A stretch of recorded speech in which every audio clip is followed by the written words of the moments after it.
Hello, everyone. I hope that you can hear us and see us well. Welcome to our webinar on Brexit, Corona, and what is happening now.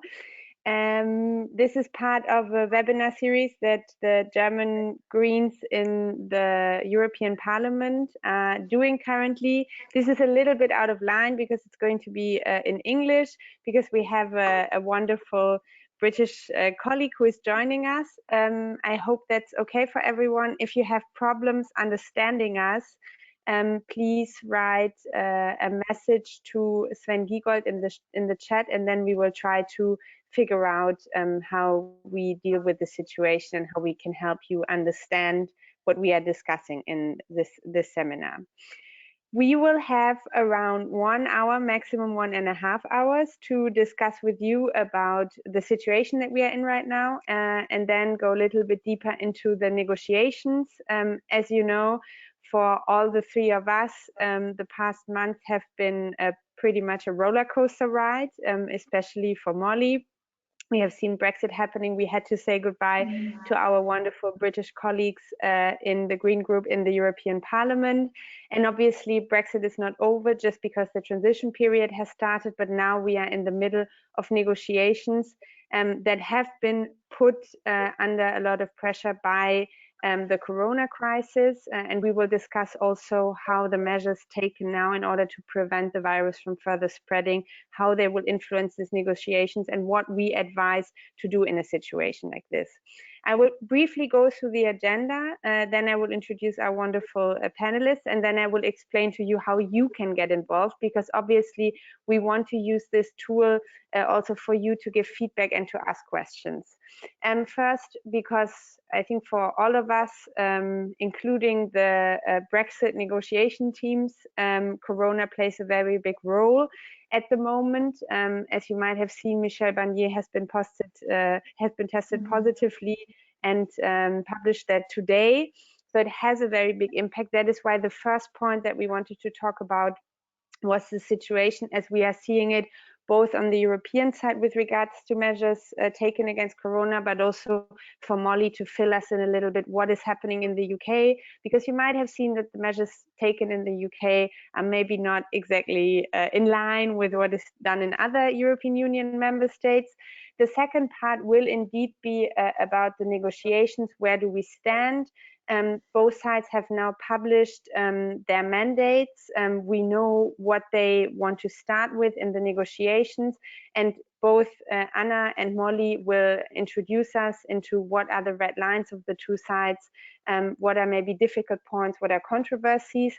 And then in the last part, in the third part, maybe the most important part, we want to discuss about what we can actually do, what kind of measures we would like to see, also what is happening in the European Parliament with regards to Brexit right now, what is the very big pro-European citizens movement in the UK doing, maybe also what you can do, especially in difficult times like this, how we can keep in contact. These will be the three parts that we will discuss, and then obviously you will get the chance to ask questions and to make comments about what we are discussing. And I have already said we have two very wonderful and knowledgeable women who will give us input tonight. First, Molly Scott Cato. She is a former MEP, a Green MEP from the Green Party of England and Wales, from the southwest of England, and we miss her very much. She is, and now I quote, professor of economics. I say that with a lot of pleasure. And so she has been focusing on that, but also beyond that, what kind of impact, not only economically, Brexit might have on the UK as well as the EU. And then we have Anna Cavazzini. She is a Green member of the European Parliament from Saxony, and she is sitting in the Inter committee. It's the Committee on International Trade, and this is one of the two committees that has now really taken over the negotiations. And she will fill you in about what is the negotiation mandate from the European Commission, which positions the European Parliament has taken, which positions we as Greens have taken, and then obviously also where are maybe still controversies and difficulties. I'm very happy that you both took the time to be here and that we can discuss in this really a little bit living room atmosphere under the current situation right now. Just to very briefly explain the technical points, you can all see that we are here with the possibility to be filmed and also to speak. The whole meeting will be recorded actually. You will not be recorded in any way unless you want to pose a question. If you want to pose a question audibly, then please use this little orange raising of your hand icon. Click on it, then I will see that you want to pose a question, and I will then give different people the floor to ask their questions. Another option, especially if you don't want to be recorded, will be to write your question into the chat, and then we will also try to take the written questions if possible, so that everybody gets to ask. If I give you the floor, remember you also have to unmute yourself so that we can all hear you, and then you can ask your questions. And I think other than that, there is no additional technical points I wanted to make. So when we look at the situation in the European Parliament right now, as you have seen, we are currently on recess here in Belgium. There have also been certain measures of confinement imposed, so people are not supposed to go outside. There was a discussion today with the group leaders about how we are going to continue the work in the European Parliament, because obviously we have a role of a democratic oversight. Crisis situations are usually situations where the executive is really taking a lot of control, but we still want to have parliamentary scrutiny. And in order to do that, and also to, for example, play our role as co-legislator in the packages, the legislative proposals that have now been made. Next week, the discussion has come to the conclusion that there will be a meeting, but there will be of the European Parliament, but there will be possibilities of remote voting, so that MEPs don't have to come to the plenary themselves in order to vote in the plenary session. How exactly this will look like, we still have to look into. The proposal at the moment is to do that via email. Whether this is really going to play out, we will see. However, it shows you that the European Parliament will really try to keep a minimum role, to keep a minimum capacity of working also in the upcoming week. However, as you know, we cannot at the moment hold physical meetings. And I think it's important to say that negotiations like, for example, the Brexit negotiations do not only happen between two negotiation teams, but they're really happening also by having insight from different people, from experts, to give citizens the chance to play a role in this. So this obviously puts us in a situation where it's going to be very, very difficult to go ahead with the Brexit negotiations as planned, especially now with the situation, as I have mentioned, that Michel Barnier has been tested positively. He is at home close to Paris at the moment. Also, most of the people in the European Commission are currently working from home. So everything is slowed down a little bit. And as you can see, the 11-month negotiation period was already very, very short. Now with this slowing down of processes, it's going to be even more difficult to reach an agreement by that time. So I really have the sense, maybe Anna can also say something about this later, that here on the side of the European Union, with the measures against the coronavirus, there is a very strong consensus that actually we should extend the deadline of the Brexit negotiations and try to first really put all our energy in fighting the virus, and then in the next step to see how we can come up with a sustainable trade agreement. That's from the side of the European institutions. Maybe Molly, you could say a little bit about what the British government has been doing in terms of measures against the coronavirus, but also on the other hand, what we have heard from Boris Johnson in the last days on how he wants to proceed with the Brexit negotiations. Okay, well, just starting on the coronavirus. Firstly, let me say thank you very much for all listening in English and speaking in English. I appreciate it so much. It's nice listening to you speak in German, but I wouldn't be able to contribute very much, so I appreciate it. So firstly, I would say in Britain, we very much trust our scientists and doctors, but we don't trust our politicians at all at the moment. I think that's most thinking people feel that way. So that's making this quite a difficult crisis, because there's a sense in which we do want to have political unity. We don't want that sort of normal bitching on that there is in our politics. But at the same time, the very bizarre policy that they followed really had to be challenged. And they keep coming forward and saying we're following the science. But it was almost as if, you know, British science was different from all the other science in the world. And in the end, you know, we had to attack that, because we started off with this policy of containment, which I think worked quite well, because it was every case was being followed. What we didn't do was any kind of checking or follow-up of people arriving at airports, and consequently, you know, a lot of infected people came into the country and just went out into the community.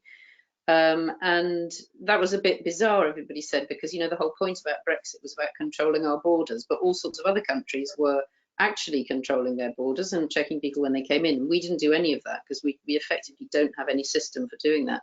And then we went down this route of herd immunity, which was a policy that said, what we'll do is just let everybody catch it and then people will be immune. But it didn't, you know, everybody just did the calculations on the back of an envelope, and all these numbers are on Twitter saying that means 200 to 500,000 dead.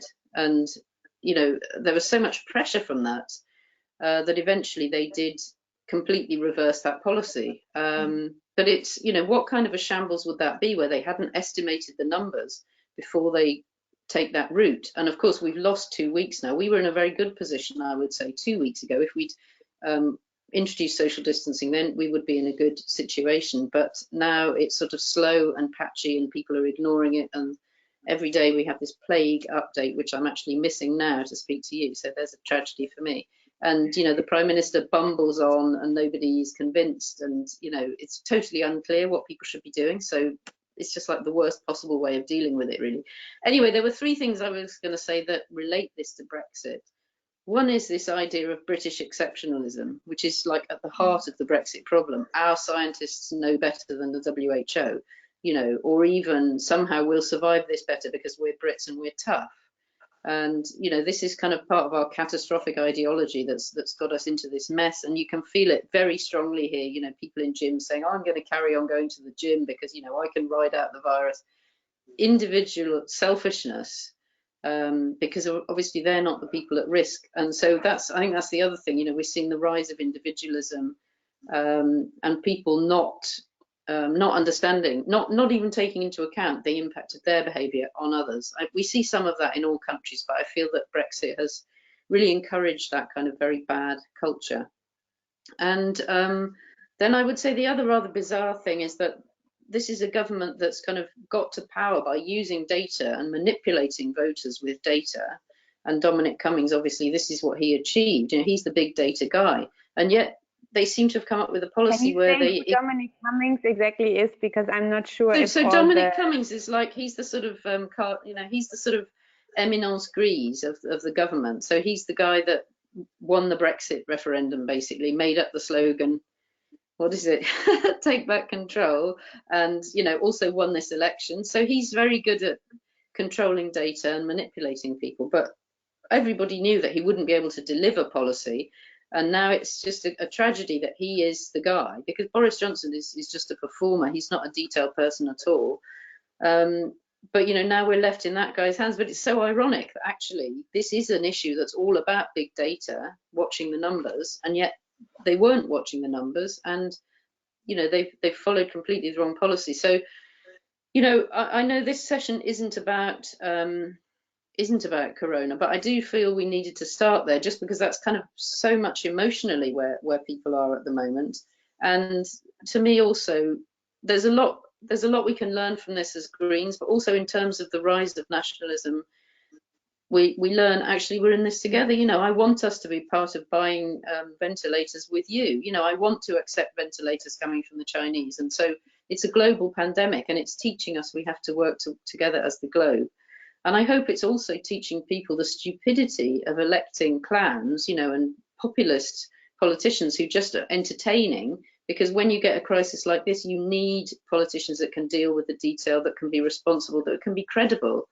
And obviously we're in a bad situation because we don't have any of those things, and the same with the US. You know, so you had Merkel. I didn't watch her speech, but I saw it was, you know, she did a statesman-like job, so did Macron. And then I look at Boris Johnson ruffling his hair and, you know, bumbling on, and yeah, I despair, honestly. Anyway, enough said about that. Maybe if Anna, yeah, let's move on. If Anna wants to start on Brexit, that would be good for me, because I'll learn stuff from her and can then respond maybe and put in some stuff from my angle as well.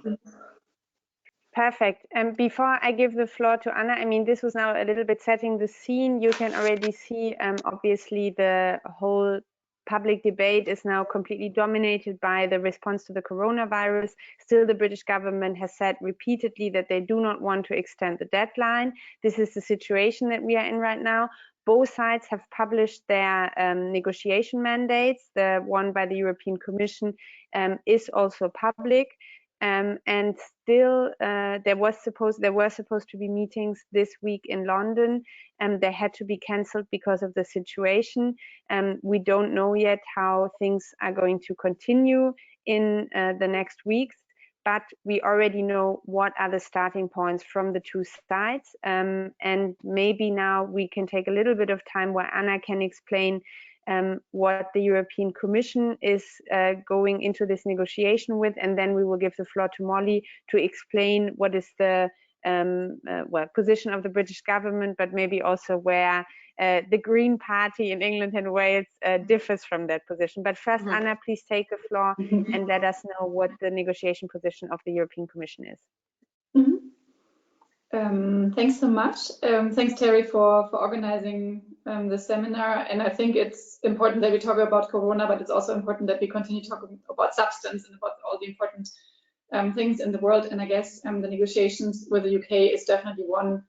Before Corona arrived, it was one of the biggest things for the European Union this year, because I mean, how we shape our neighborhood and partnership with the UK is obviously really crucial. I think we are in a kind of weird situation, because normally we start trade negotiations with a country where we have less trade. And with the UK, we have a perfectly integrated market. And now we have to start talking about how to maintain this. And this makes this negotiations really different from all the free trade negotiations the EU had done so far. But still, of course, the mechanisms are very similar. Terry talked about the mandate. We usually have the Commission drafting a mandate, and then the Council agreeing on the mandate, and the European Parliament not having a say, to put it very bluntly. And we had a little bit the same process this time. So the Commission drafted a mandate, and then the ministers basically discussed it, or the member states discussed it, and then the Council adopted it.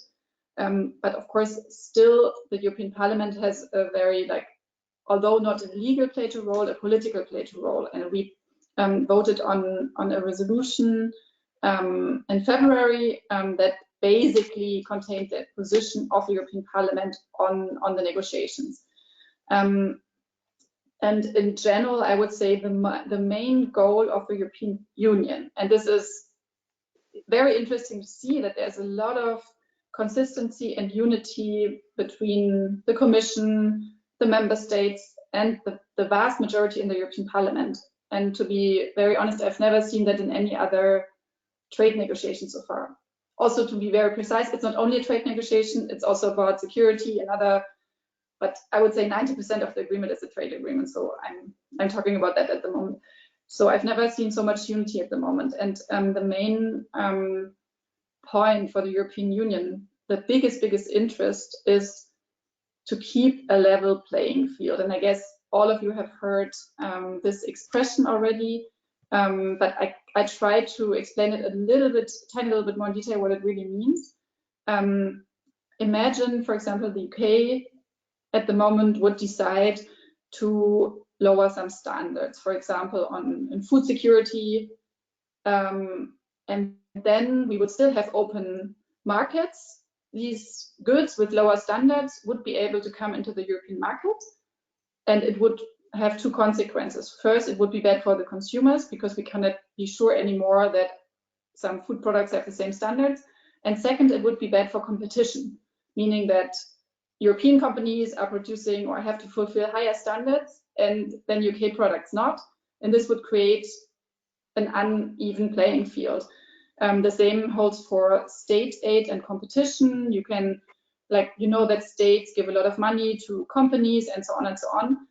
And the question is, of course, if there is no level playing field, not the same rules applied, then UK companies could, in theory, have really a competition advantage.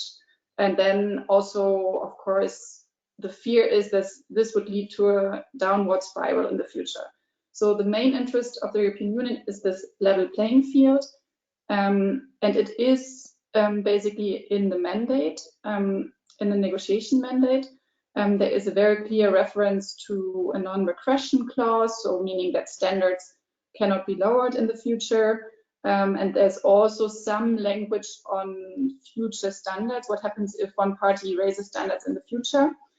And this holds for a lot of things like competition and state aid, state-owned enterprises, taxation, labor and social standards, very important, environmental standards, and also the fight against climate change. The European Parliament was much, much more stronger even on this so-called dynamization of standards, meaning if the European Union in the future increases standards, then also the UK has to increase the standards.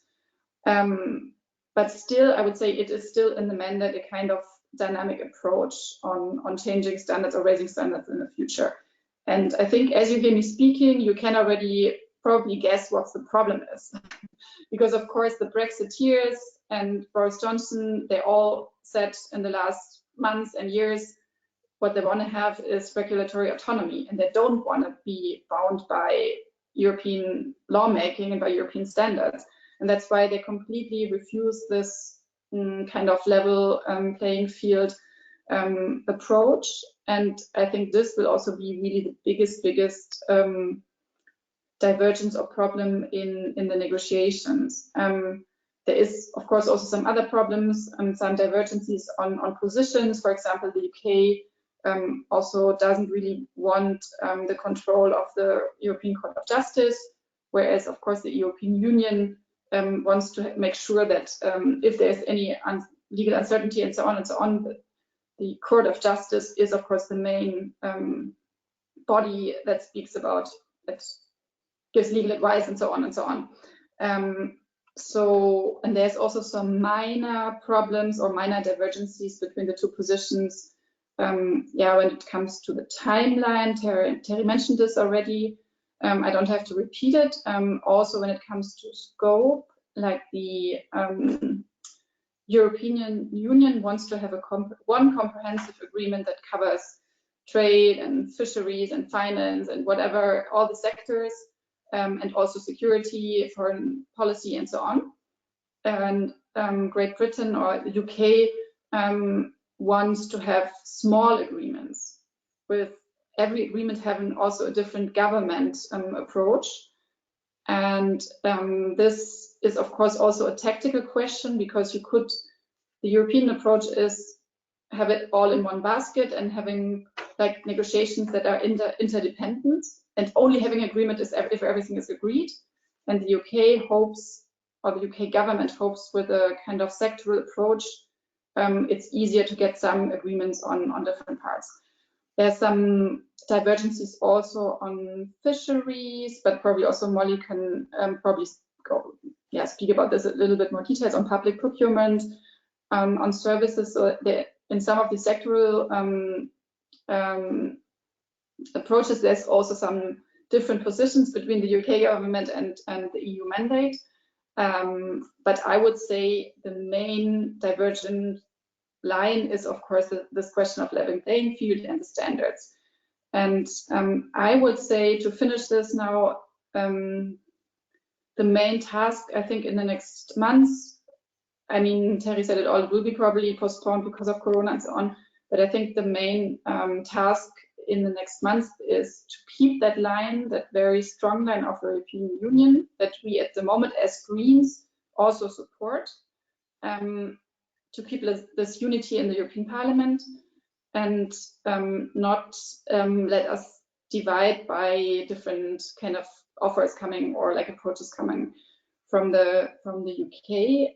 I think there is, of course, a risk that the EU will get divided in the negotiations. We heard already some voices from the Polish government or from some Eastern European governments that, yeah, at the end they can also live with a CETA-style FTA, because this is basically what the UK wants. They want a free trade agreement like with Canada.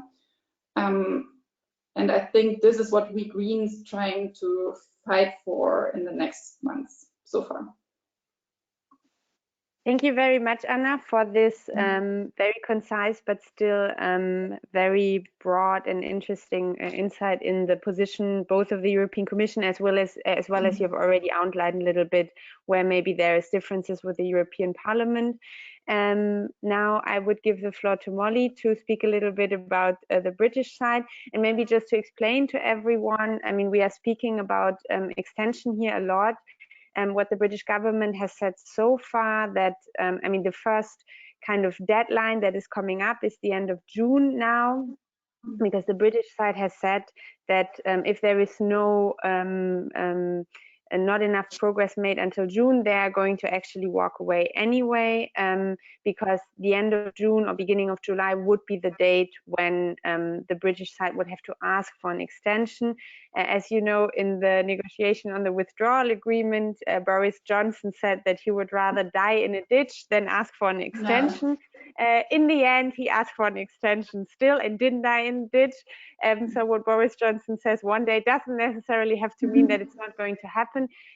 But this deadline of June, as you know, it's coming closer and closer. And obviously, it would be interesting to see how Molly is experiencing the positioning from the side of the British government also with regards to that. You have the floor, Molly. Well, I think it's a good place to start with, you know, looking at the credibility of Boris Johnson, because last night in the press conference, he was asked, you know, given that now so much energy has to be spent on the coronavirus crisis, will you ask for an extension? And he was full of bluster, you know, basically, no, of course I won't. And his strategy always is to use this kind of bravado rather than to deal in a sort of rational and sensible way. And I think one of the problems that happened with the Brexit negotiations was that European politicians were not able to conceive of a politician who could be so irresponsible and basically deceitful as Boris Johnson. And this is why I think the Brits came off quite well in the exit negotiations in the end. And I think Barnier, yeah, you know, we've had this discussion before, Terry, so, you know, I think Barnier basically buckled at the end under the threat of no deal. Johnson would never have done no deal, but, you know, he is so clear and committed in his lying that it's very difficult for people to believe he is a liar. But you've just pointed out he already broke his word, and he will certainly broke his word again. So, I mean, my advice always to the European negotiators is, you know, see him as that kind of shuckster kind of guy, not a good faith negotiator. That's really important, because if you're a responsible politician and you're negotiating with somebody like him, you will lose unless you just call his bluff. Anyway, that didn't happen the first time. I hope it happens this time around.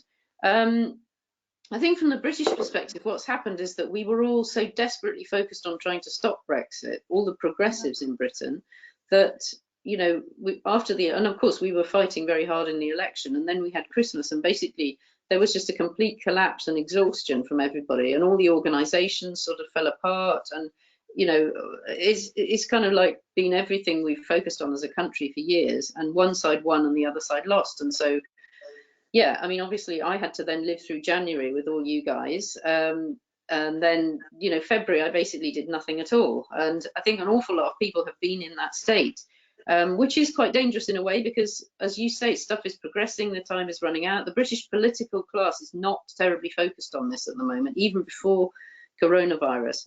And of course, another reason that the energy's gone out of it is that with a majority in Parliament the size that he has, nobody can stop him doing exactly what he wants to do.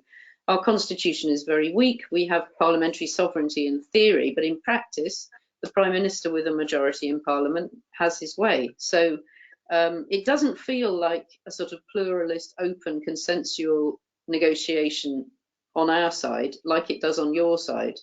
And you know, and also there's no possibility. I know that Anna, you won't get to actually determine what's in the negotiations from your side, but you will get a vote at the end of it. Now, Parliament will have no oversight and no vote.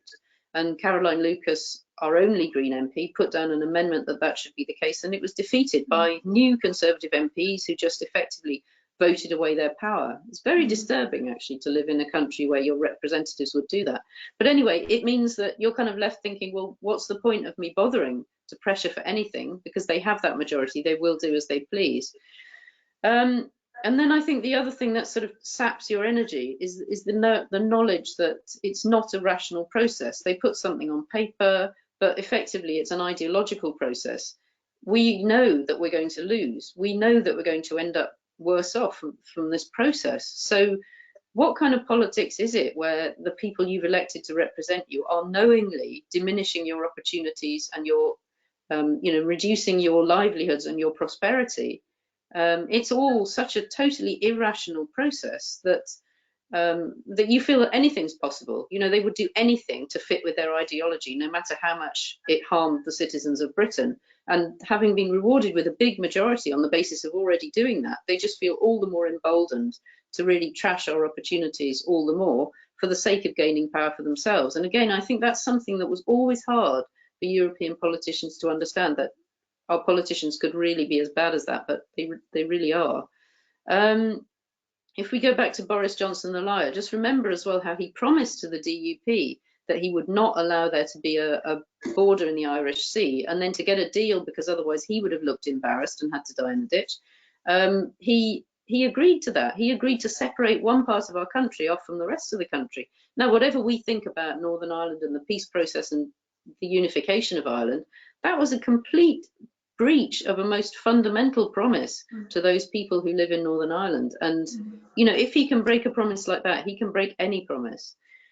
So, yeah, I think, you know, we started off talking about the coronavirus, and I mentioned the issue of the ventilators, but we have to notice that we're already in Britain seeing the weak position we're in because we're not part of the European structures. So the cooperation that's going on, and I think it's amazing, and I'm very grateful that the Commission has included us in the sort of planning around joint working on corona, but they didn't have to do that. You know, it's an act of generosity and compassion even. But imagine a situation where we didn't have Brexit, where the European Medicines Agency is still in London, you know, where our scientists are working to develop the vaccine to share with Europe and the world. You know, this is the alternative vision if Brexit hadn't happened. So, yeah, I totally agree that the level playing field is at the heart of this. I can remember when Barnier first introduced that as a concept, and we were all breathing a sigh of relief, because that is a way of stopping Brexit being used as a Trojan horse to undermine European standards. And I was very pleased about that. And I was really disappointed with Barnier that he allowed that to be taken out of the legally binding aspects of the withdrawal agreement and put in the political declaration, because it's negotiable now. Under Theresa May's deal, it was not negotiable. It is negotiable now. And that means the European Union is a lot weaker than it was. And I just think Barnier must absolutely hold firm on that.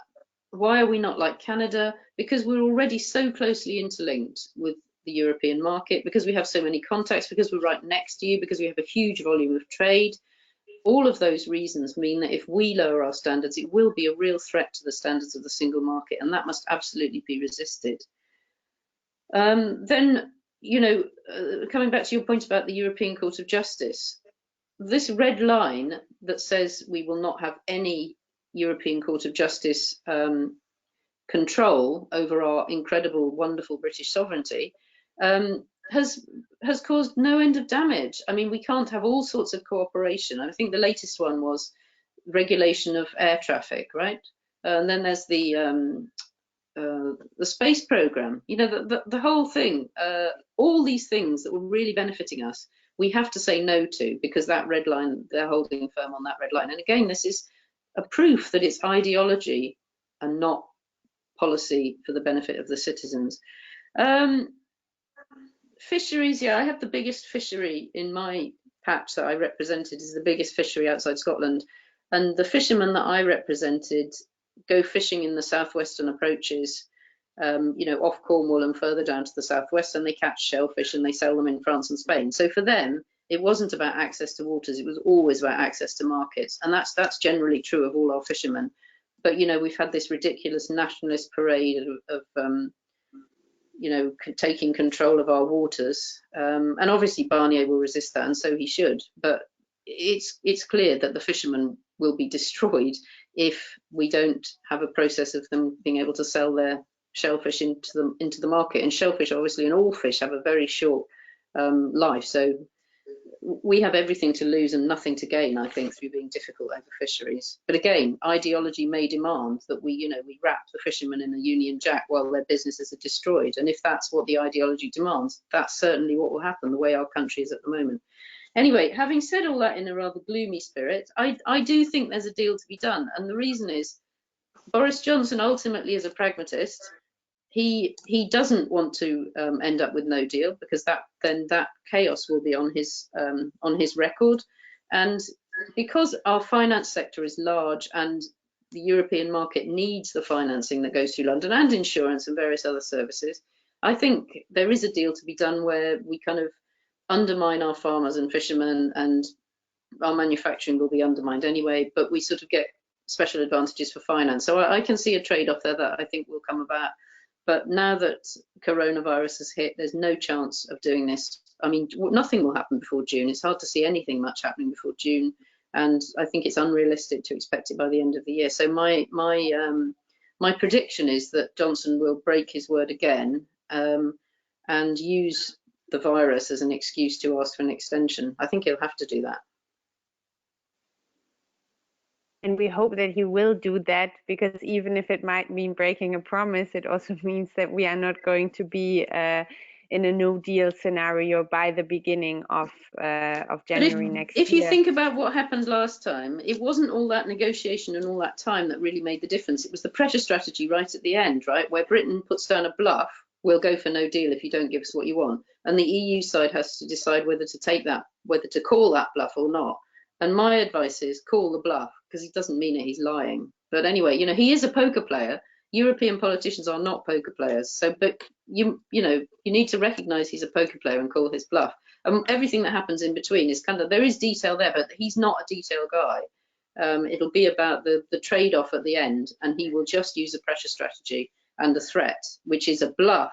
Believe me, it's a bluff. I tried to tell Philippe that, he never believed me, but there we are.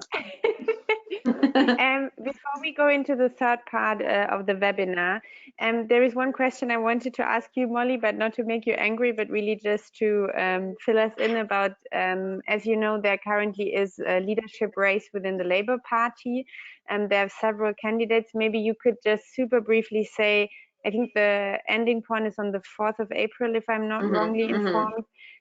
Who is at the moment having the best chances, and what you think will come out of this? Well, it's quite painful for me, because I would love to see the Labour Party have a woman leader for the first time, but I don't think either of the women who are in the contest have the gravitas and kind of authority to win an election. So for me, what I want Labour to do is to elect the person that working class men will vote for. That's my only wish, since it's not my party, and that is Keir Starmer. So there's Keir Starmer and Lisa Nandy and Rebecca Long-Bailey. Keir Starmer, as a human rights campaigning lawyer, all the big sort of legal cases over human rights, he was the guy that was the lawyer. He was then the director of public prosecution, so the guy that runs our system, deciding which cases will go to court. So he's a really experienced guy, clever guy, rational guy, but most importantly, a guy who working class men in our country will vote for, which Corbyn never was. So he can win an election, well, yeah, anyway, he can win an election. The other two, sadly, I think never would. So then we've got Rebecca Long-Bailey, who is referred to as the continuity Corbyn candidate. And although that's quite patronising, I think it is fair. She's, to my mind, extremely unimpressive. She's quite a good debater, but she doesn't have any authority or weight. And yeah, her everything that's going for her is the machine that has got behind Corbyn, the sort of far left Labour machine. To my mind, that's the reason she's doing as well as she is.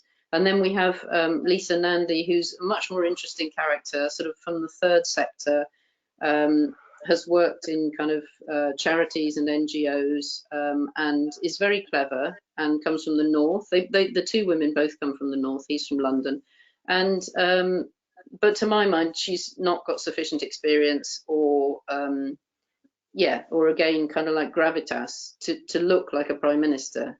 Maybe she will later, but she hasn't now. But she's really done well in the contest and come forward. Rebecca Long-Bailey has been very disappointing in the contest, and I just keep my fingers crossed, you know, that Keir Starmer will win. It looks likely that he will win, but you never really know what's going on inside the Labour Party. So I hope, you know, they don't have block votes and, you know, cards in back pockets, I don't think, these days. But, you know, I just hope that will be all fair, and yeah, he will come forward and be the leader, and there'll be somebody then to take on Boris Johnson, and that will be a really important improvement in our politics. Did I answer the question?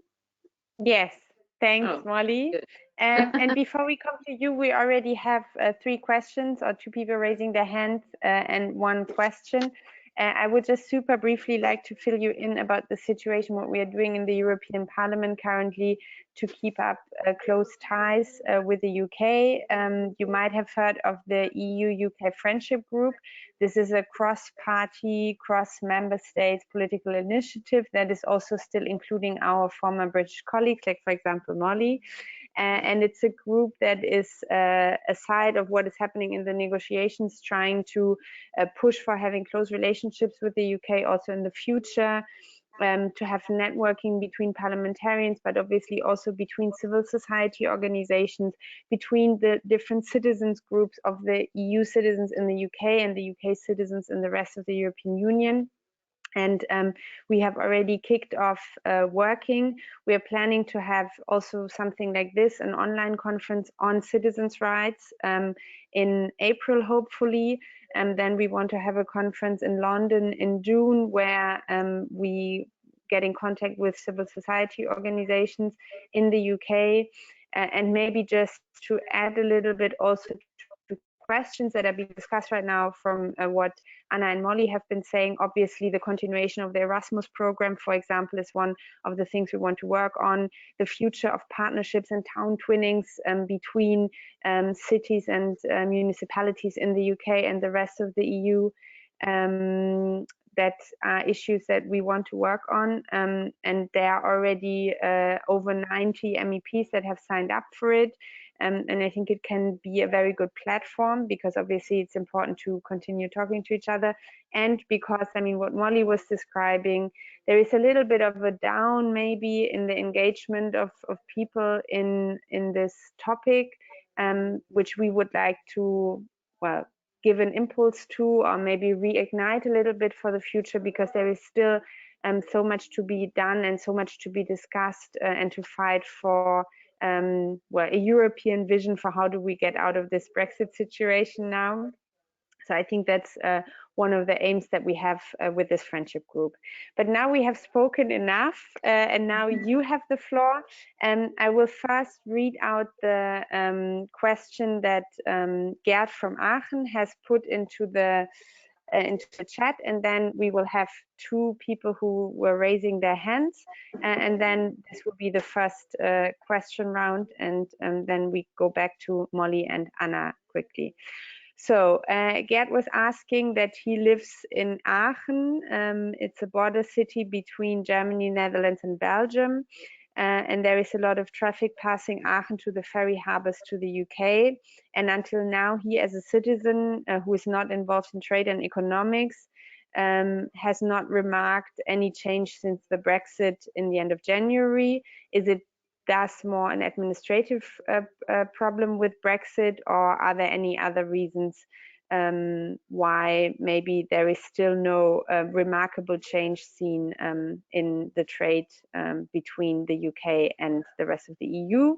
And now I would like to give the floor first to Aditya. I will unmute you, and then you will have to unmute yourself as well. Let's try this. Hello? Aditya? Hi, can you hear me? Yes, we can hear you.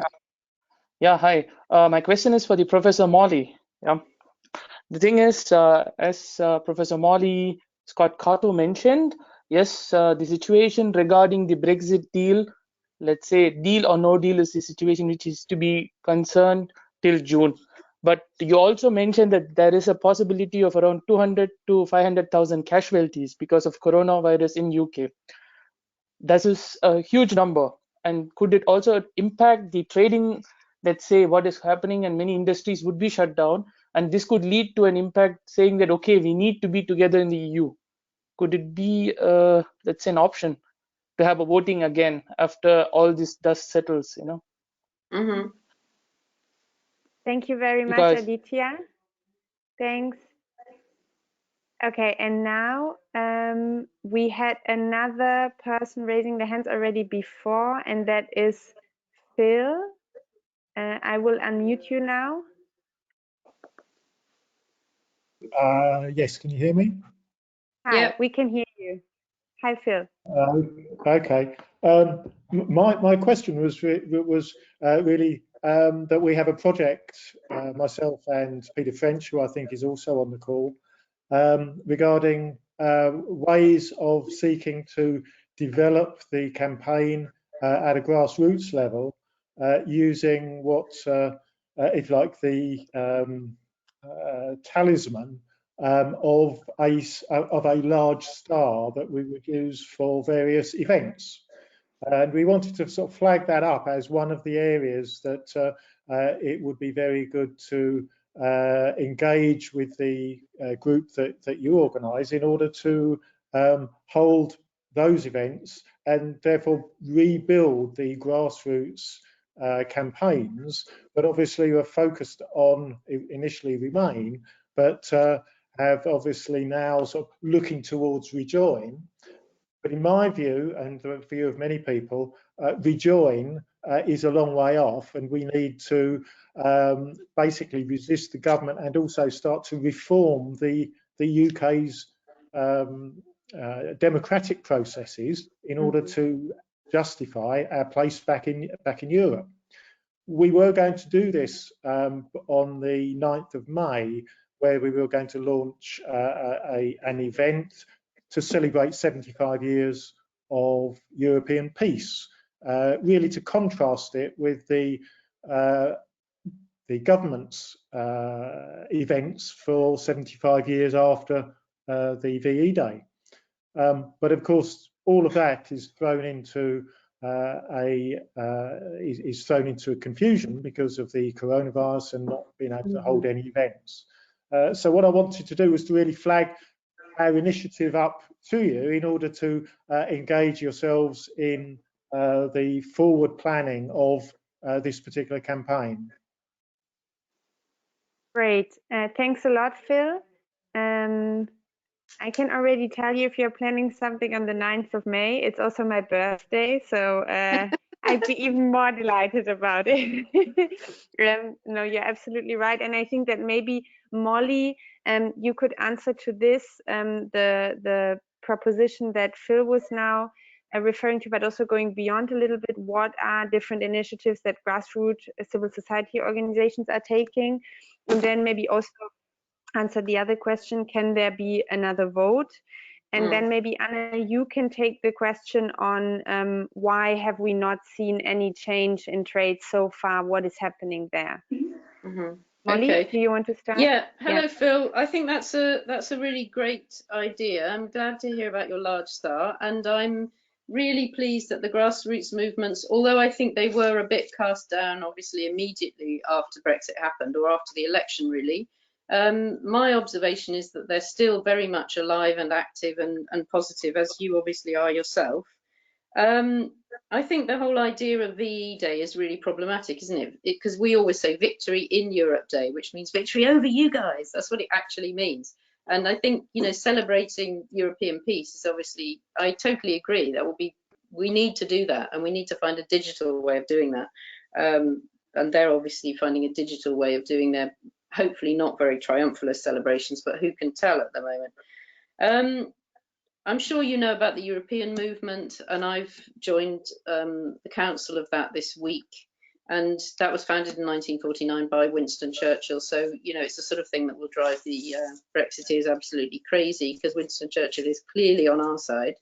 And it's also, you know, a big organisation which is now pulling in and sort of coordinating some of those grassroots organisations, which will also have a really important life of their own. So, you know, I think that is the organisation we need to focus our energy around in terms of keeping good relationships. But I totally agree with what you're saying as well about the visits and the twinning, and also the professional associations that don't have anything directly to do with the EU.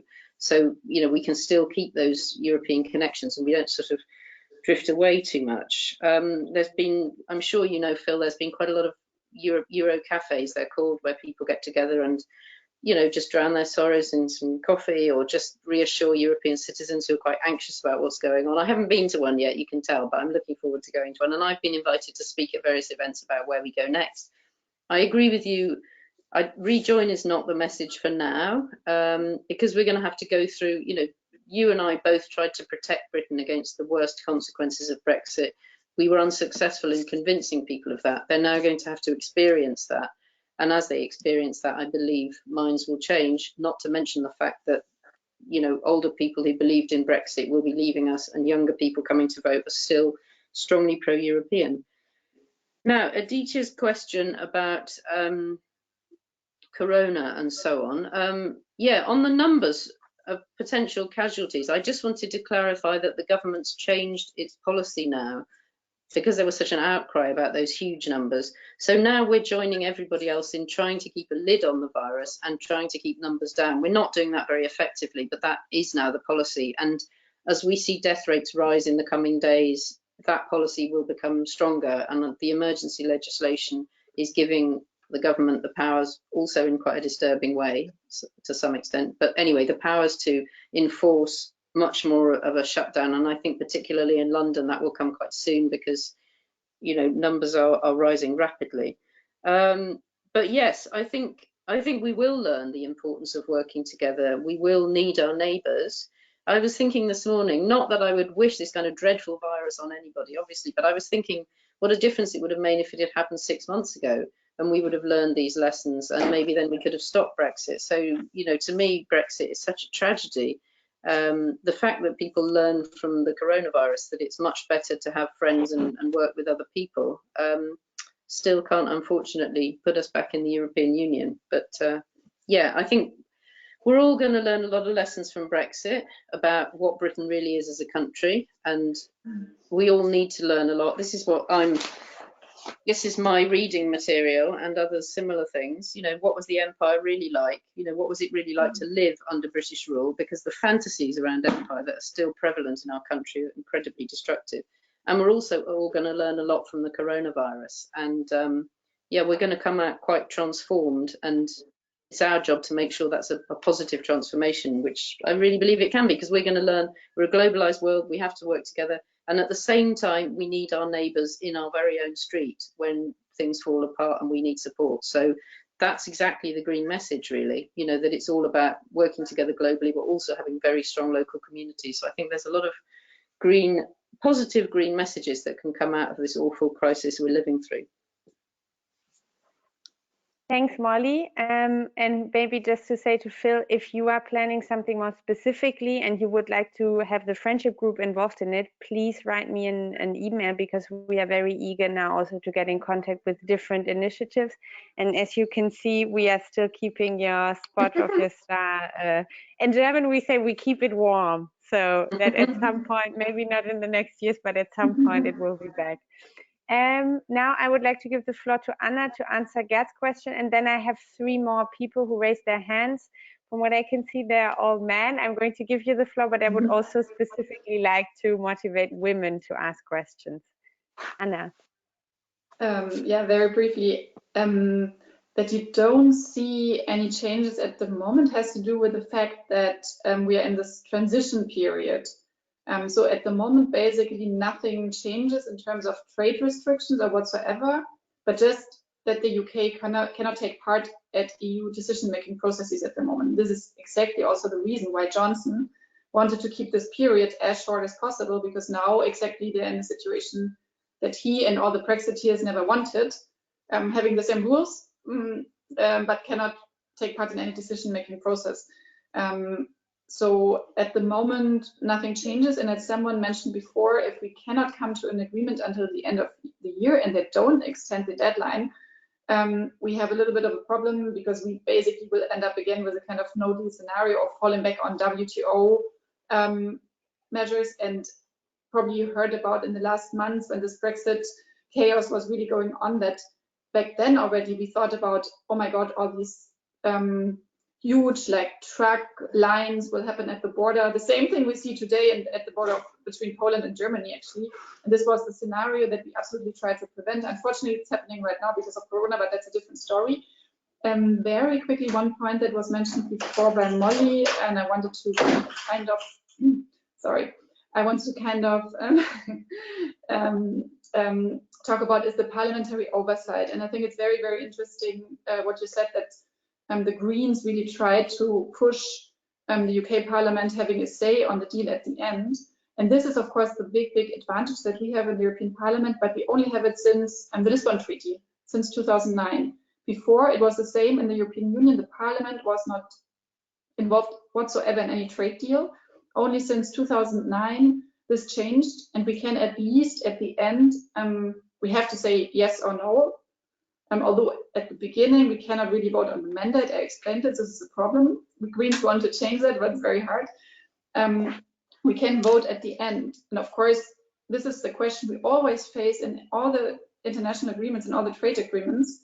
Do we say yes or no as Greens? And for example, 3 or 4 weeks ago, we voted on the Vietnam trade deal, and we Greens voted no, because a lot of conditions we want to have in trade agreements were not fulfilled.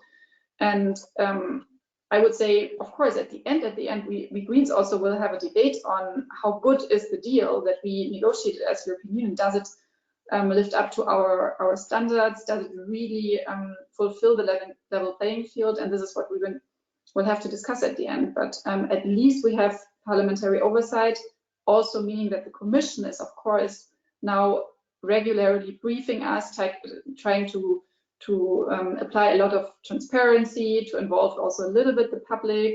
For example, the fact that this whole draft negotiation position was made public today is a very unusual thing. And this is also what civil society and Greens had been fighting for the last 20 years, to have more transparency in these trade negotiations or in these international negotiations, because the Commission kept it very secretly all the years. So we already went along like some steps forward in that, but of course also transparency, oversight, inclusion of civil society in the negotiations, of trade unions, of stakeholders is still very important. And of course it will be very, very hard if we keep a very short timeline to properly consult with the Parliament, to properly consult with civil society. Thanks, Anna. Now I have 6 people on the speaking list. I would say I give all of you the floor, and then I will give the floor back to Molly and Anna to answer your questions. And we also have 2 women, as far as I can see. And the first one I wanted to give the floor to is Julie.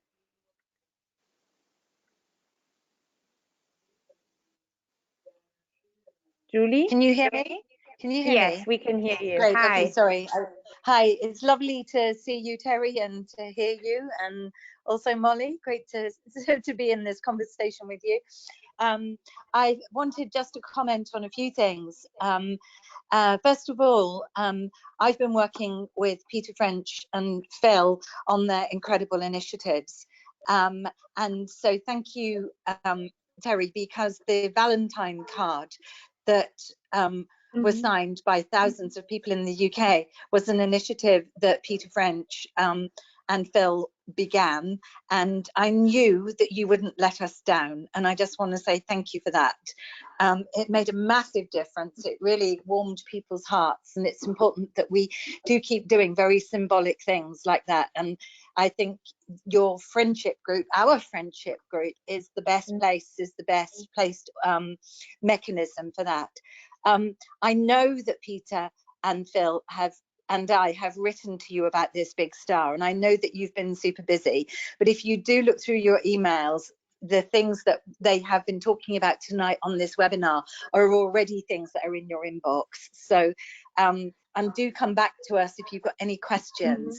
What I wanted to ask about is whether or not these initiatives can be part of the Future of Europe conference, because I think that is a really interesting opportunity. Already the New Europeans, which is run by Roger Casales, and lots of our pro-European friends are in New Europeans.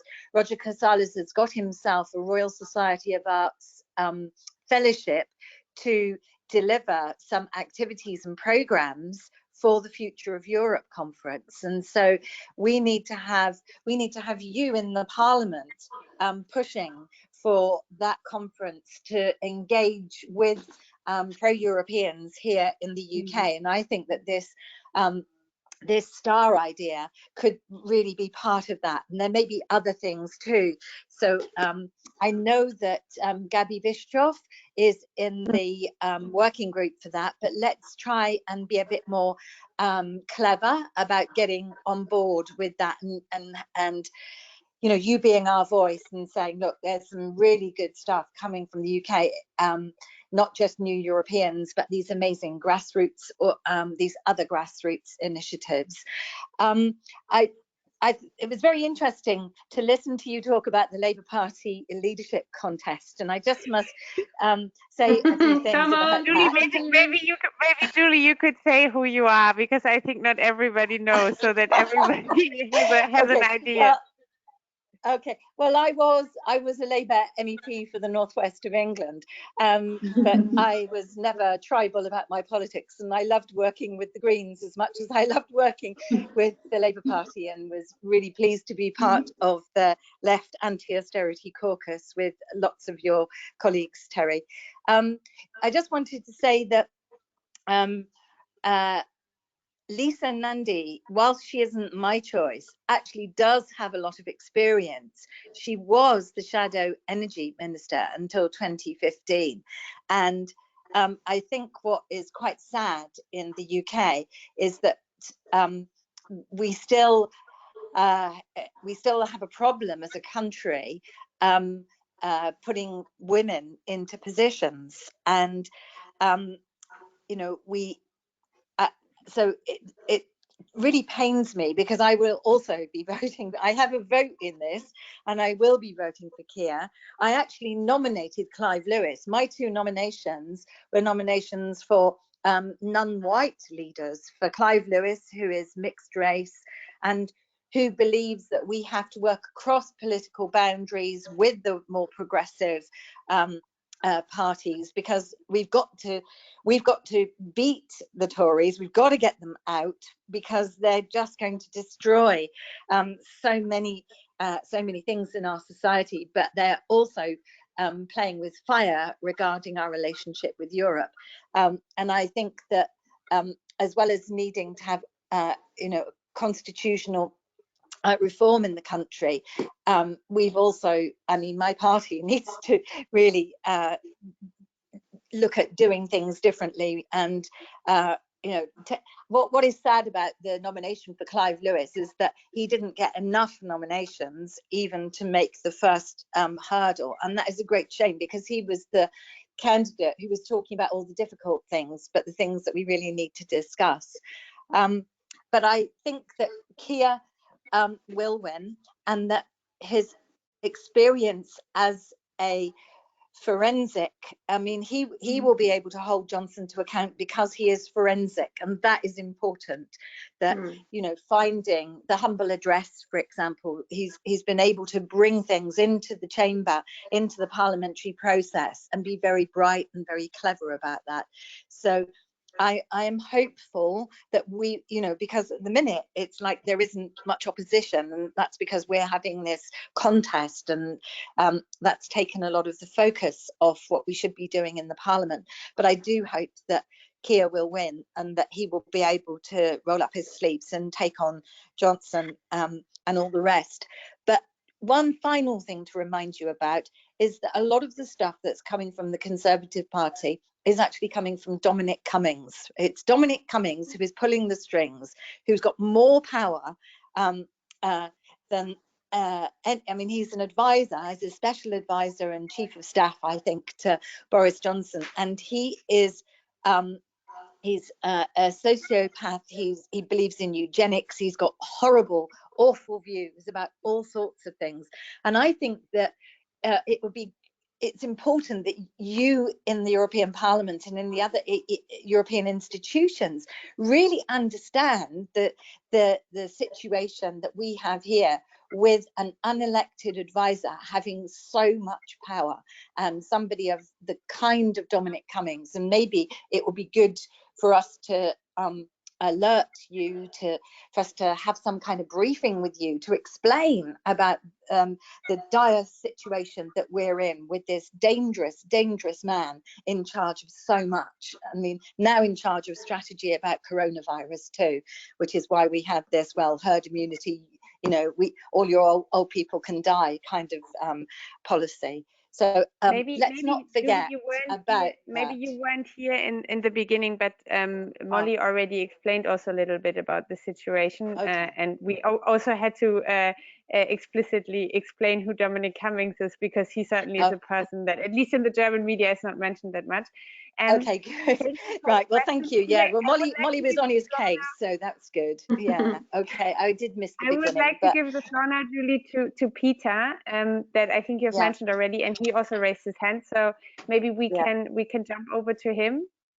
Yeah, thank you, though. Lots of love. Nice to hear you, Julie. This is slightly turning into a kind of therapy group for Brits, which I think we should avoid, but you can understand why we need that. Okay, next we have Peter. Hello, can you hear me? Yes. Oh, great, thank you. We need the therapy group, I can tell you, with what's happening here.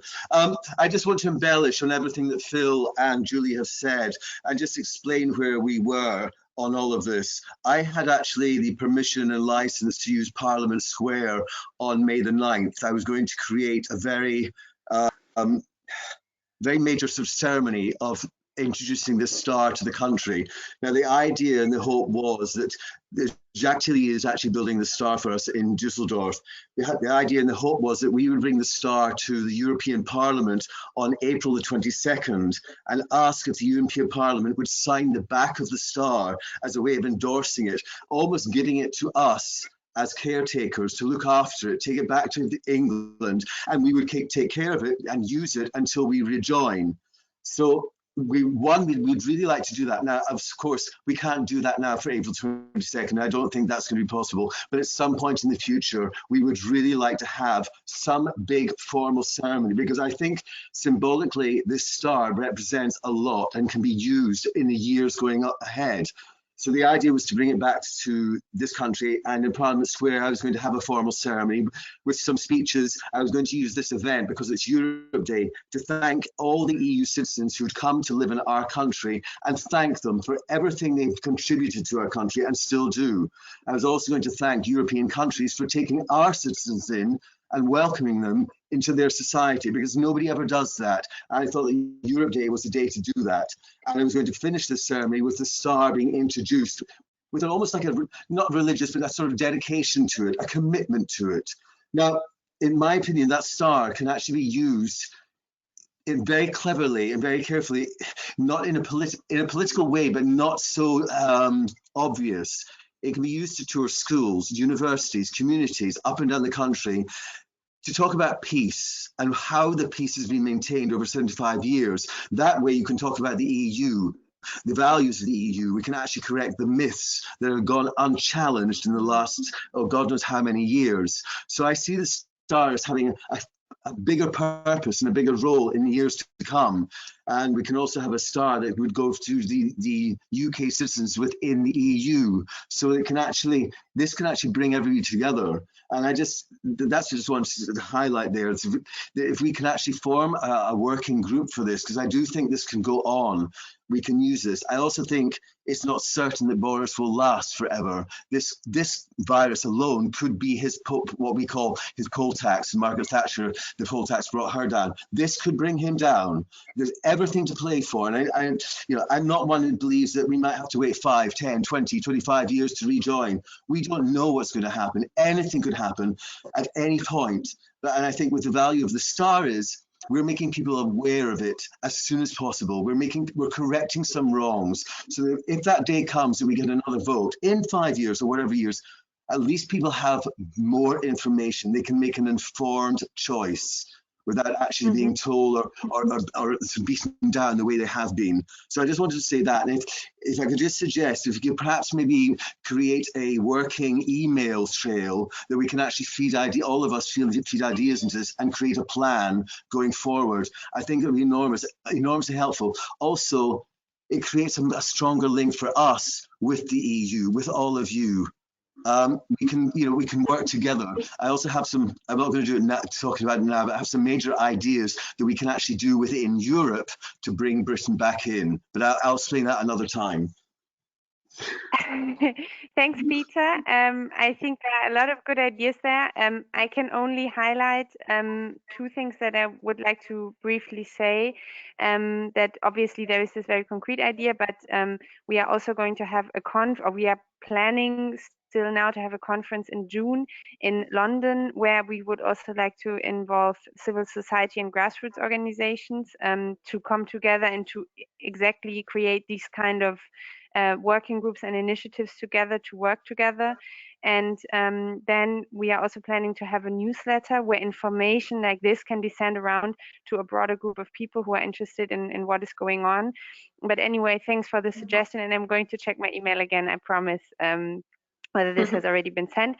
Now, the next person I would like to give the floor to, and maybe because we are running out of time a little bit, a slightly shorter intervention, is Julia.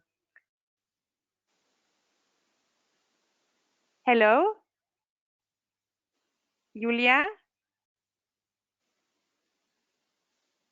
You have to click on the little icon that looks like a microphone to unmute yourself. Yes. Hello?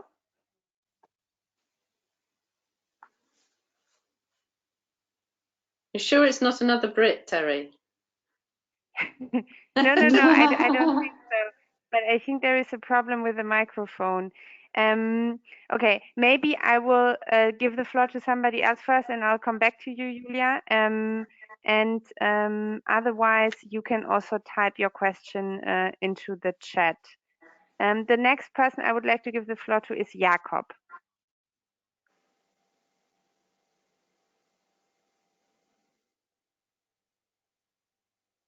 Can you hear me? Jakob. Yes. Yes, we can hear Okay, you. great. Hi, Jakob.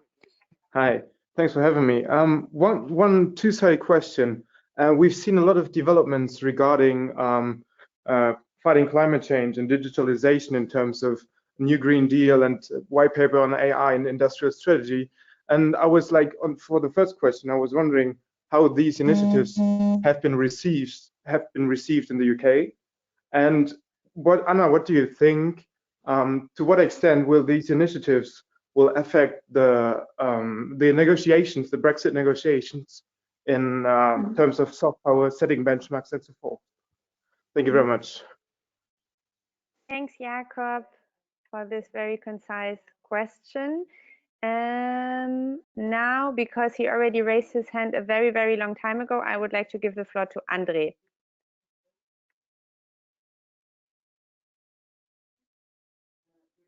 Andre?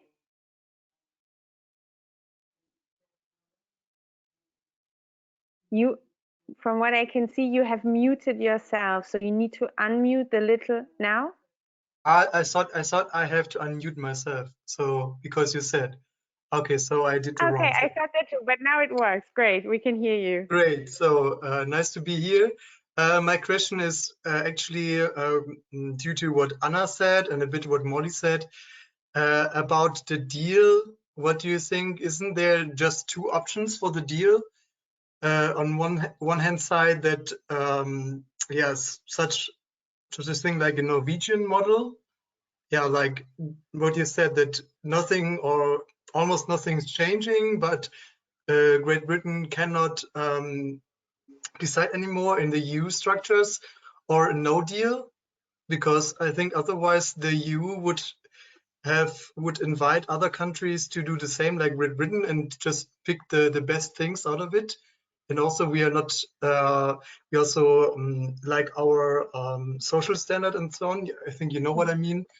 And what do you think, Molly, that how would the Prime Minister react to this? Because if he would just get the Norwegian model, he would be unsatisfied, and a no deal would be also, I think, dramatically for him. So what are the options, or what would be the reactions?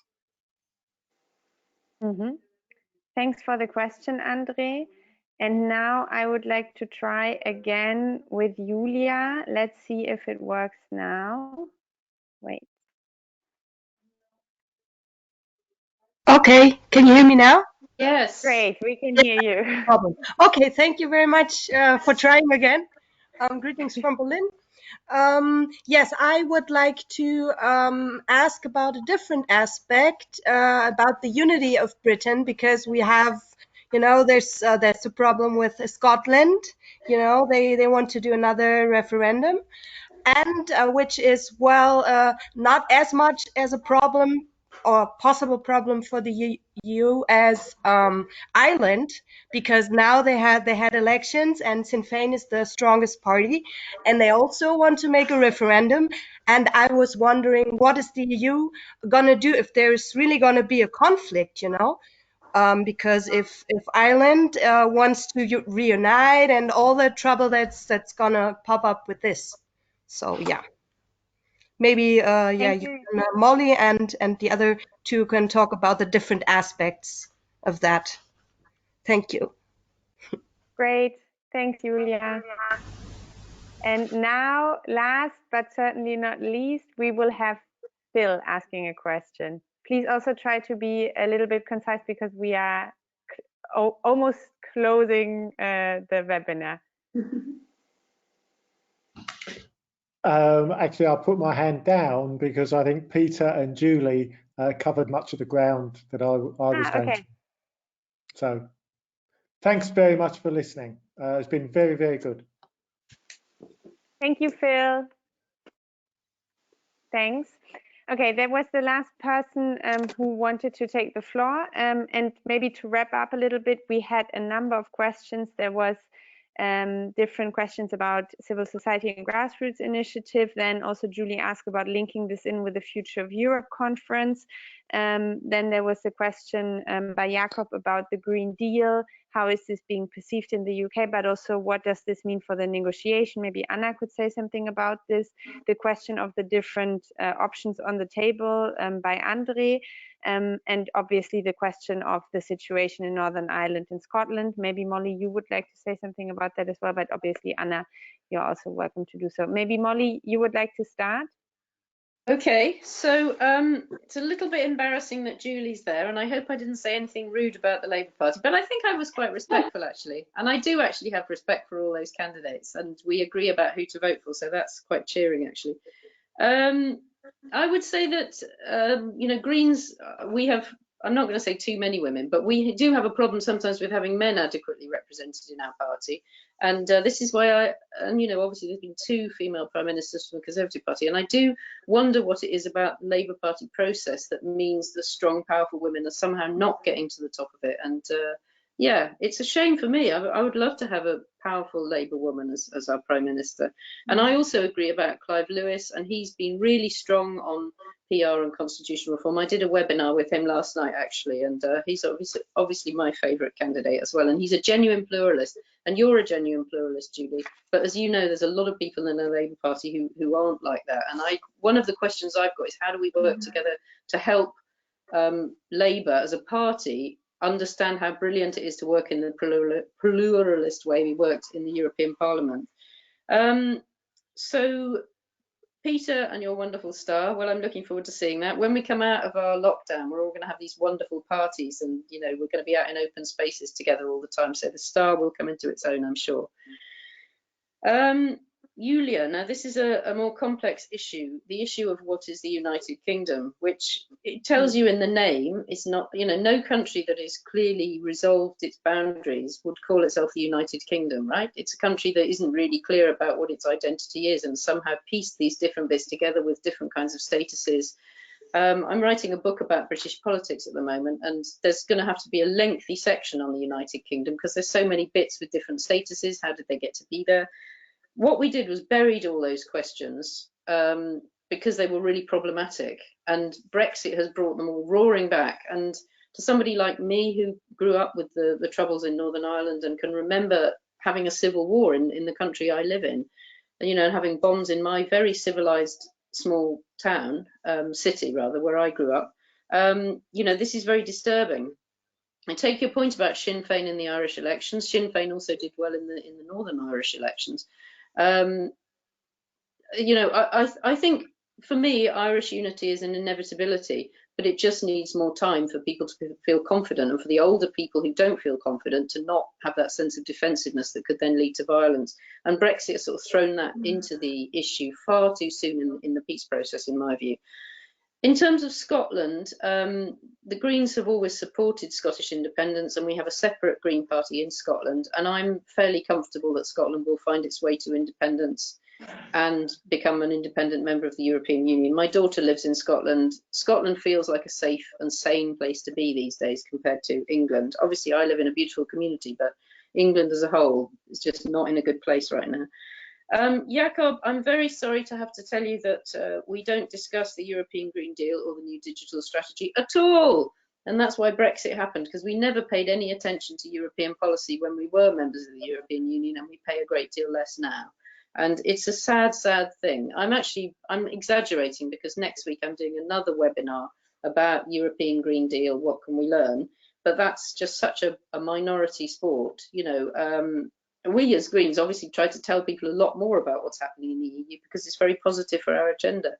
But we're just so far behind. We're light years behind what's happening in other European countries. And that's all about the failure of our constitution and the inability of our political system to absorb new influences. And personally, that's the only place I'm putting my effort at the moment, because I want to live in a modern pluralist democracy like you Germans have, especially like you have. You know, you're my favourite constitution. So, you know, I just think I've got a right to that. I've got a human right to live in a proper democracy and to vote for people that then represent me. It's basic. I've never had that. Can I just, lastly, because Molly, I have just realized that there were a lot of questions in the chat that apparently, because the system broke down for my assistant, I didn't get access to. But there was a very specific question about a campaign on proportional representation, and maybe you could link that with what you were just saying. Yeah, so that is energized by the collapse of our politics in recent years, the campaign for proportional representation. It takes various different forms. But obviously, to make it happen, Labour has to agree to it, and half the people well, 3/4 of Labour members want PR, but Labour would lose some specific power and they would lose some seats, but they would gain power because they would be the government. They would lead the government, but they would have to do that in coalition. And so again, this is something Julie and I have to do together and with other Labour people, is to convince the Labour Party that it's not only better for the country, but it's actually better for them as a party to adopt this pluralist approach and PR and so on, because then we would all have good progressive governments, which Labour would lead, but they would not have the power that they've had in the past. But, you know, since Scotland went to the Nationalists, I think that's gone anyway.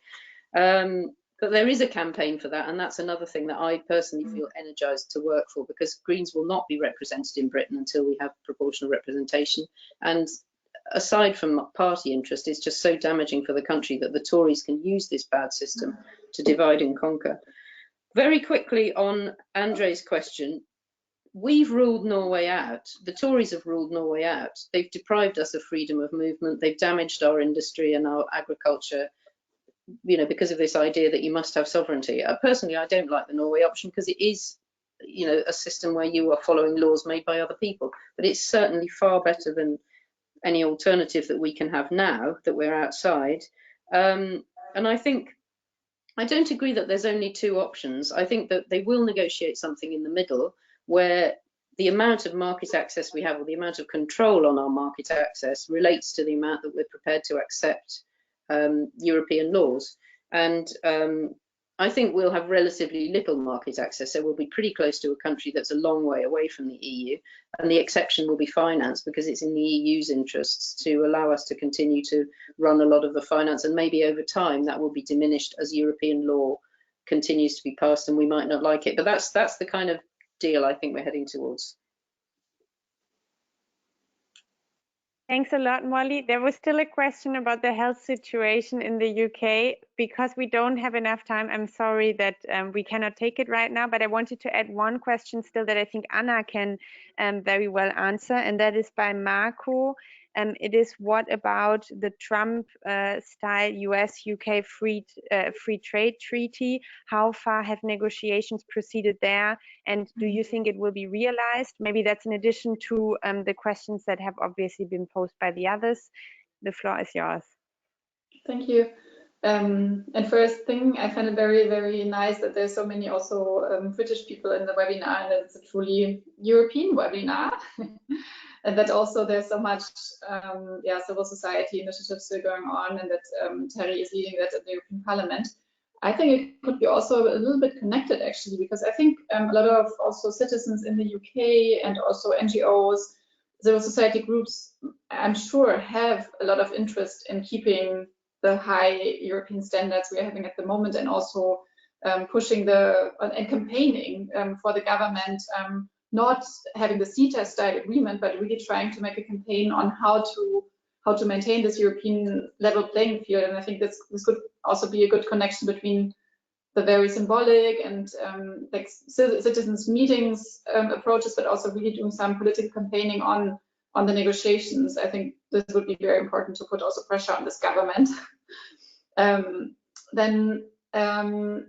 Second thing I wanted to say is about the Green Deal. I think this question is a perfect example on what I also mean with level playing field and dynamization of standards, because of course it can be, and I hope it will become truth, that the EU will adopt a lot of like very, very progressive legislation on environment, on climate, on fighting climate change, on product standards, on right to repair, and so on and so on. Everything is under the umbrella of the Green Deal. I mean, we Greens always want more, and so on, but it goes into the right direction. And this means that in the future, we will change our standards. We will raise the European standards in the field of environment, but probably also in social issues, because the Green Deal, as we know, is also about the social progress. And then, of course, ideally, the agreement that we want would make the UK also raise the standards and kind of also adopt the Green Deal. But as you know, as I said before, Boris Johnson absolutely doesn't want to have that. So I think there's a lot of pressure and campaigning needed by the UK citizens on that as well. I think on the question on which kind of deal we're in, I think Molly answered it basically already. Like, a lot of things were proposed in the past, like a customs union, Switzerland-style model, Norway-style model, whatever, but the current UK government ruled out everything. And so that's why we ended up in a situation where we'll have only a free trade deal. And the question is just now, which kind of free trade deal? Like, Johnson wants the CETA style, like the agreement with Canada, but we, the European Union, but also the Greens, whatever, we want a different free trade agreement that has really, really enshrines very, very high standards.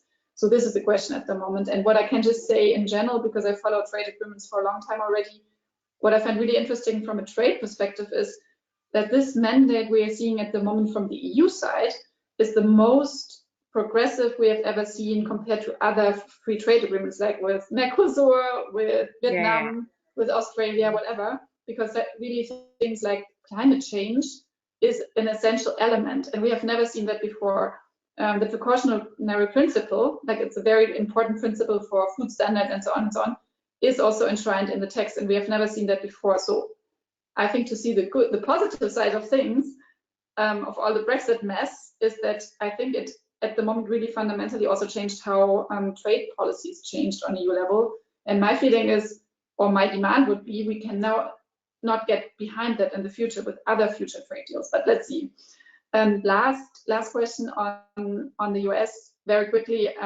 Indeed, we are really worried that the UK government will negotiate a trade deal with the US at the same time. And as we all know, the biggest interest of Trump is to push more agriculture exports. And as we also know from the TTIP negotiations and so on, and the discussions, that the standards in the US are much lower. They use much more pesticides and much more industrial agriculture and so on. So we fear that via the back door of the US, we will have a problem with creating this level playing field, because there will be products on the UK market from the US that we would not allow in the EU. I hope that was understandable. It's a little bit complicated, but the problem is really we have also a little bit of a problem with the US negotiations. Let's put it like this. They're not, because you asked if they're really going on, they're not advanced at the moment at all, but it's clearly a danger that I see. Thank you very much, Anna. And there was still 2 points that I wanted to briefly point to. The first one was Julie's question about the Future of Europe conferences. Right now, we obviously don't know how exactly that is going to go ahead, but it is one of the major projects that we have right now for citizens inclusion. And at least I can really speak on behalf of the friendship group that we will do everything we can in order to, for example, also have citizens gatherings in the UK, so that people can get in touch, that there is a platform given to people to debate alongside with the activities that we want to organize anyway as the friendship group. And then there was still a question by Sam about what kind of practical messages we should send, what is important now. And I can only say, Molly mentioned this a little bit as a side note. Now is really the time to work together closer. So, for example, if there are town partnerships that your municipality has with a city in the UK or in another EU member state, really encourage your city councillors to get in contact with the people, with the party, with the Green Party of England and Wales, Scotland and in Ireland. We should do much more in the future to work together, all the professional organizations, really to work together, because obviously we have this policy, this parliamentary work that we have to do to get a good trade and association deal for the future. But we also need to keep these human interactions and to keep these exchanges flowing. And maybe just to say, I don't know if you have seen the images of the vote that we took on the withdrawal agreement in the European Parliament. Policy really matters, but I think also what we need is gestures and symbols, and we sang as a saying goodbye anthem Auld Lang Syne with all European Parliament members, and at least I had the impression that it really took away the stage from Nigel Farage and the Brexit Party MEPs with their Union Jacks. So we always have to send this message of friendship and partnership, because fighting against each other, blaming each other, pointing fingers at each other, this is really what is happening. The nationalists, both in the UK as well as the rest of the European Union.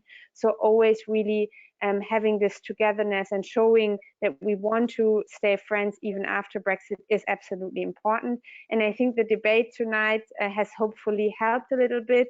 Terry, can I just say two more things? One is, I think providing money for poorer young people in Britain to still visit European countries if we don't stay, outside Erasmus, but some of those, I think that would be really good. I think that would be a really important gesture. To me, it's really important that young people who don't have the advantages that we have can still visit. And the other thing is, what the hell have I written here? Yeah, this webinar. It's been brilliant, hasn't it? Why don't we have some of these webinars where we actually get people from right across the European Union? It's been really nice to have Germans and English, but we could also have, you know, people from Romania. Why not? Let's talk about it anyway. Yes, that's a very good thing, because I just wanted to do an advertisement block for future webinars that we are organizing. Go on. Because you rightfully pointed out that today we spoke in English. For future webinars, we are going to try to have interpretation, written translation in the chat for people who don't understand the language that the speakers are speaking in. And we are actually planning with the Green Group in the European Parliament to have webinars also across the European Union on several issues. I think already this week there is a first one on the horrible situation in Lesbos right now, where, as you've probably seen, the refugee camp in Moria is completely overcrowded with 25,000 refugees in a camp for only 3,000 people at the moment. We will continue as the German delegation in the Green Group to have these webinars. Most of them are in German, but still I'm going to post the link for you in the chat later, where you can find all the information about that. I would like to use this opportunity to specifically advertise a webinar that we are planning to do on the potential rise of domestic violence during the Corona measures, that we want to have next week, and what we can do against that. And then lastly, I wanted to again highlight the newsletter that we are planning as the friendship group in the European Parliament. Please do stay in touch. There will be in the next weeks and months a lot of opportunities to have online sessions like this, hopefully at some point also to have physical meetings again. I think keeping the conversation going Europe-wide is more important than ever. Thanks a lot for everybody who joined. We were over 100 people, and there were brilliant questions by a lot of you. I'm very, very happy about this. Next time we will have it with interpretation, and a special Tele-Applaus for Molly and Anna for their brilliant input. Thanks for you. Thanks for moderating. Well done, Terry. Have a wonderful evening, everyone, and stay healthy. We are all in this together. Bye. Bye.